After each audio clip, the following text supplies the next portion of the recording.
Math. Hey everyone, this is Tom Englehart, and I want to just tell you my process of doing drawovers and analyzing video reference or professional animation to figure out keys, breakdowns, and all of that. I use Autodesk Sketchbook Pro, which is free. What you do is you go up into File, go down to New Flipbook from Image Sequence. And this is to say that I took my video reference, which this is from Incredibles 2. I already converted it to an image sequence. So you take the first image from the image sequence, highlight that, hit Options, and I want to import this as midground. Okay, and it says image sequence 19 images detected, hit Open. So what this does is now your animation is right here, frame by frame. All the images are there. And now it's on the midground layer. So now I can take the foreground layer and do drawovers. And I usually pick a yellow color because it just shows up better over everything, right? And so let me show you what I do. I'm going to extend this timeline out just so it's a little bit bigger, easier to see. So right now what we're going to do is analyze the video. And we're looking for keyframes, right? And keys are usually where we're starting from, where we're stopping, if there's a change of direction. So, and I'll just write numbers over here. Frame 1 is a keyframe, and usually you circle the keys. Okay, let's see, he's going up, he's going up. Now he just started to come down, right? So when he's at his peak, that's another key. So frame 8.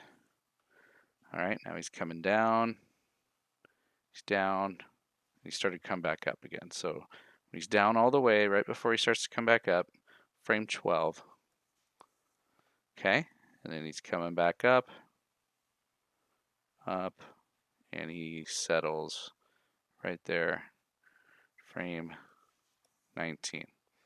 Okay, so we've got frame 1, what was it, frame 8, frame 12, frame 19. Those are the keys. Now we need to find the breakdowns. So between frame 1 was a key, 8 was a key. Somewhere in between here is a breakdown. Okay? And usually it's about halfway. I'm just looking at the motion to see right there, there's kind of a big jump between 5 and 6. It's a smaller motion here. Between 5 and 6, it's a bigger motion. So I'm going to say 5 is the breakdown, and you underline breakdowns. So we have 1, 5, and 8. Now between 8 and 12, we need to find a breakdown. It's just right in between 10. Okay, it's a breakdown. Now between 12 and 19, is there a breakdown? Well, I'm watching his hand. His hand kind of goes straight up, and then it starts to come across sideways. You watch his elbow straight up, and then it starts to turn direction. So I'm going to say 14 is a breakdown. So really, that's all we need, guys, are those keys. So what I'm going to do is delete the ones I didn't mark. Okay, so that one deleted. That one, frame 3 deleted. Frame 4 deleted. 6 is gone. 7 is gone. 9 is gone. 11 is gone. 13, 15, 16, 17, and 18. And here's what we're left with. Let's just watch. And look at that. You can still see what he's doing. You can tell all of the action, and this is just keys and breakdowns. Right? Okay, now here's one thing I like to do is I like to stay on odd numbers. You see how all of a sudden we're on 8, 10, 12, but here we started 1 and 5. I'm going to add a frame. Okay, and that just got rid of our last. And I'm going to put this one on 19. Okay, so I added a frame just so that we can stay on odd numbers. It just works better that way, especially if you're animating on 2s. So we're going to watch that. So that's what it looks like. Okay, so now let's start our drawovers. So I'll start with the first key. Make sure you're selected on the foreground, got a yellow color, and I will just outline the shapes. Doesn't have to be perfect. You're just getting the shapes down. And this is a good time to start learning and studying design. You'll notice it's all of these poses are just a bunch of shapes. And look at that back, how much curved that is. It's not arbitrary, it's a design.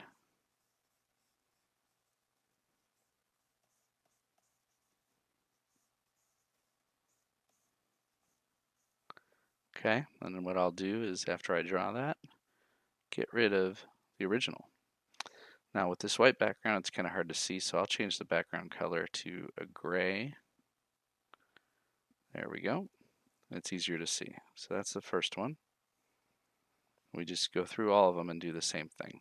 So copy the shape.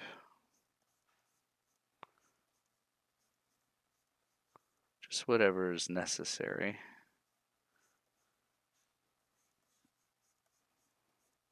Right? I love this with arms. Usually it looks like a little chicken leg. Get this shape like that, and you'll notice that a lot as you're tracing arms. You want to really get this curve in the back. There's another little chicken leg over here.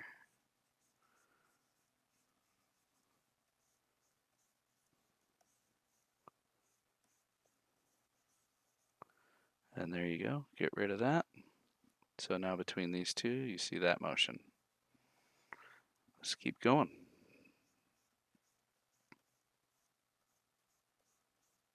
Doesn't have to be perfect either. Okay, here you start to see his eyes. So I drew a little eyeball. His fingers here.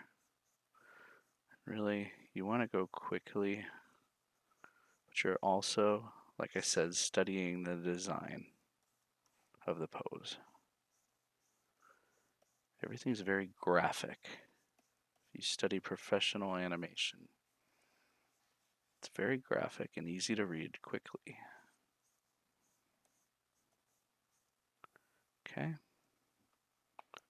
Okay, on this one you see his head is being stretched out.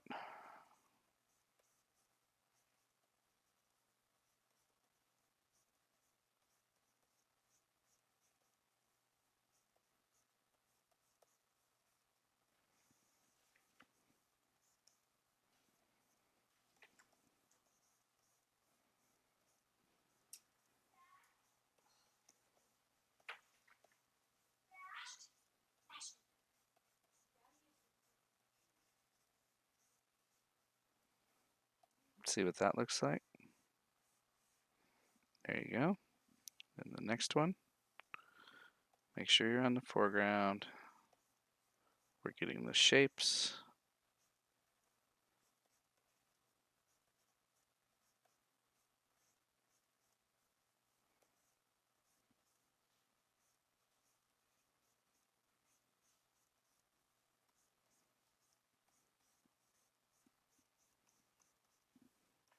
I usually start with the head because that's usually what you're focused on when you're watching an animation of a character.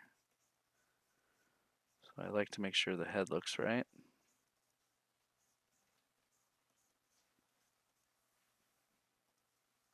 Okay. Then frame 15, outlining his head.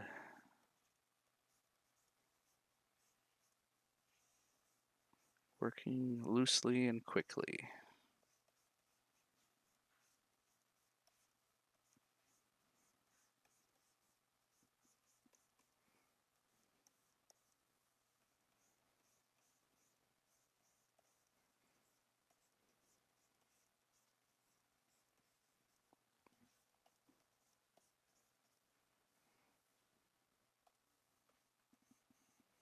I always flip back just to make sure I got everything that looks right. Last one.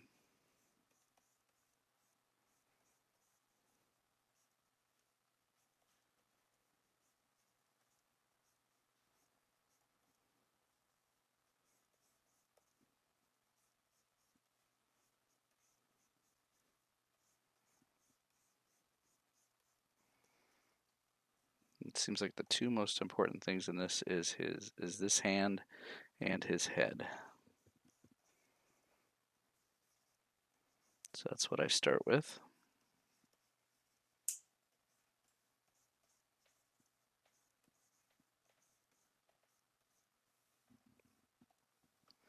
Let's see what that looks like. So there you go. You have the whole action there, and that, I mean, that looks pretty good, but we can make it look better with now what's called in-betweening. So that's just keys and breakdowns. Now the in-betweens, I want to animate this on twos, so that means every 2 frames there's going to be a drawing. So there's a drawing missing here, here, and here. So there's 3 drawings I got to add. So usually if there was more drawings in between, it would matter where you start with when you're in betweening. But really you're just drawing halfway in between the drawings. So we got to turn on ghosting, onion skin. So between these two, I'm going to draw halfway.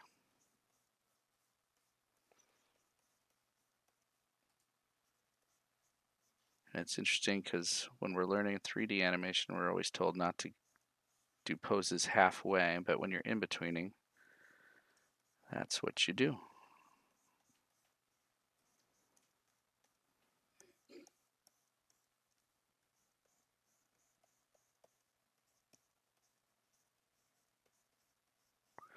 And these in-betweens can be very loose. They don't have to be exact.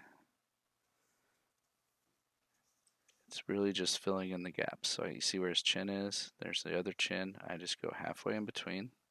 Top of his head, right in between, bottom of his nose, right in between, eye, right in between. And everything else, same thing. Fingers, arm,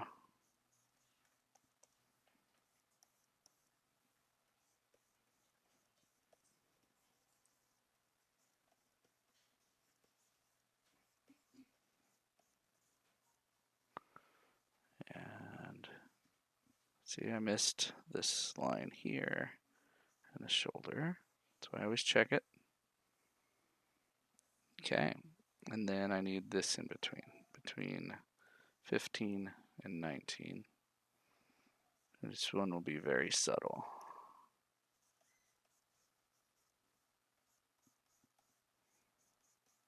It's almost the same drawing because it's settling in.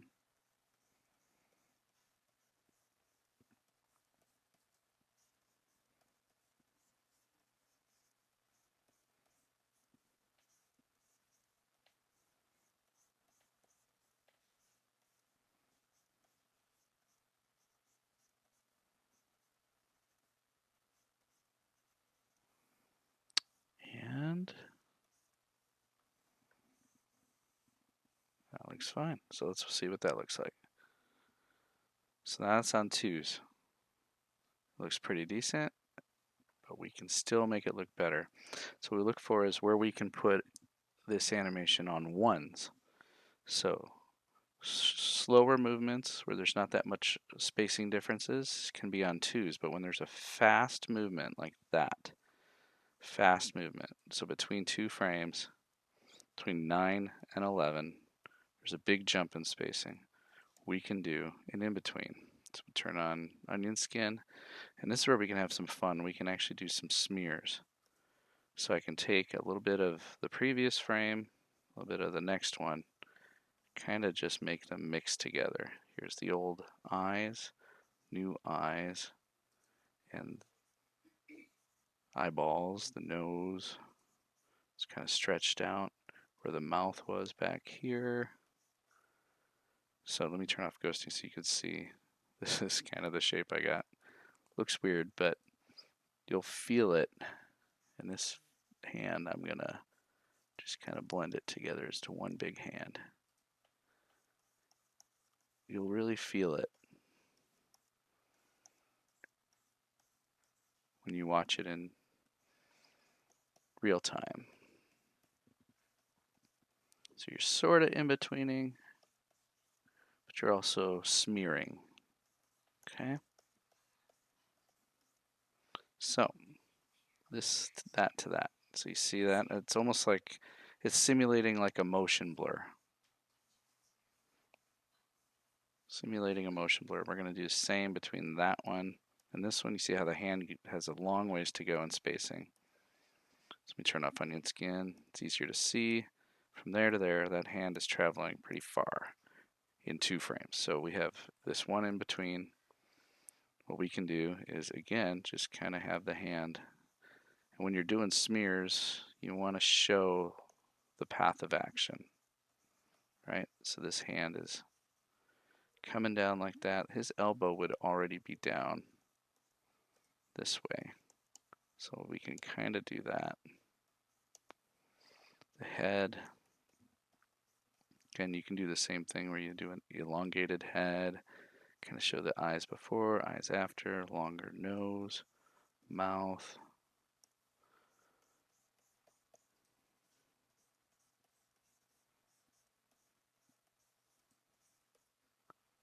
Let's see, without the onion skin, that's what my drawing looks like. So you see that? From here to there to there. Just kind of gives a smear effect. So let's see what that looks like at speed. So you see that? It really helps fill in the gaps. Because if you only have one frame to travel a long distance, you need to use a trick to get there quickly. And that's what smears are.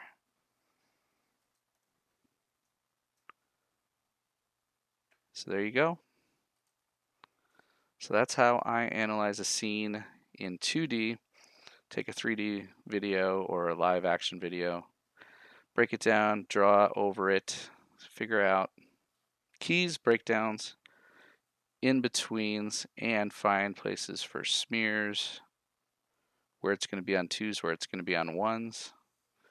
And then if you wanted to, you could take this into Maya and then start out your poses like this and use this as a guide to what your poses are going to be. So there you go.